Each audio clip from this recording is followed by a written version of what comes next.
Bir müddət əvvəl ölkəyə gətirilən arıqlama çayı və qəhvələrində sibtramin maddəsi aşkarlandı. Bəs həmin çaylardan istifadə edənlər məhsulların tərkibində öldürücü maddənin olduğundan xəbərdardırmı? Mövzunu araşdıracağıq. İnsanlar kesinlikle deyilən bu sözə fikir versinlər ki, iştahanı kəsir və arıqlardır. Əgər bu söz varsa, çünki sağlam arıqlamada iştah ümumiyyətlə kəsilməlidir. Yəni insan yeyərək arıqlamalıdır və tərkibində sibtramin maddəsi olan çaylar xüsusilə iştahanı kəsir. Heç bir vasitə, özəlliklə çay, kofe, yəni birbaşa arıqlada bilməz. Həkim diyetoloq Leyla Zülfüqarlı bildirir ki, çayların zərərli olduğunu müəyyən mənada ayırt etmək mümkündür.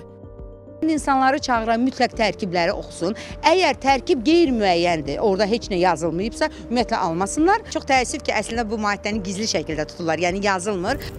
Nazirlər Kabinetindən reportun sorğusuna cavab olaraq bildirilib ki, mövzu ilə bağlı açıqlamanı Səhiyyə Nazirliyi və Gömrük Komitəsi verə bilər. Səhiyyə Nazirliyi isə arıqlama çaylarının hər hansı formada ölkəyə idxalı və dövriyyəsinə nəzarətin Nazirliyin səlahiyyətləri daxilində olmadığını bildirib. Dövlət Gömrük Komitəsindən isə mövzu ilə bağlı bildirilib ki, arıqlama çayı və kofelər adı altında ölkə ərazisinə gətirilən və tərkibində sibtramin maddəsi olan müxtəlif markalı qəhvə və çaylarla bağlı komitənin aidiyyatı struktur bölmələri tərəfindən 2023-2024-cü illərdə 23 hüquq pozma faktı aşkar edilib. Müvafiq araşdırmalar aparılaraq tədbirlər görülüb.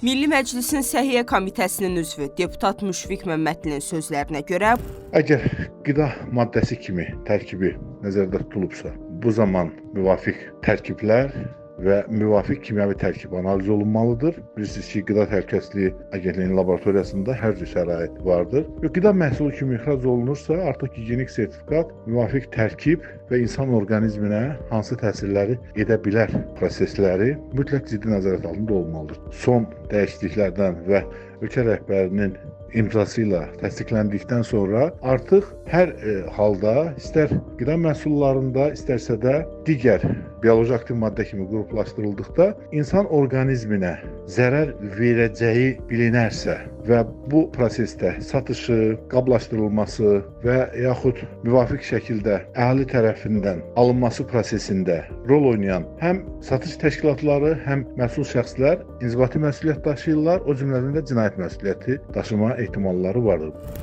Mövzu ilə bağlı məhsulların tərkibinin yoxlanılması ilə əlaqədar Azərbaycan Qida Təhlükəsizliyi Agentliyinə də müraciət etdik. Təəssüf ki, qurumdan heç bir cavab ala bilmədik. Onda qeyd edək ki, təhlükələri nəzərə alınaraq sibtramin istifadəsi bir çox ölkədə dayandırılıb. Ümid edirik ki, ölkəmizdə də bu maddənin təhlükələri nəzərə alınacaq və bu istiqamətdə lazımi tədbirlər görüləcək.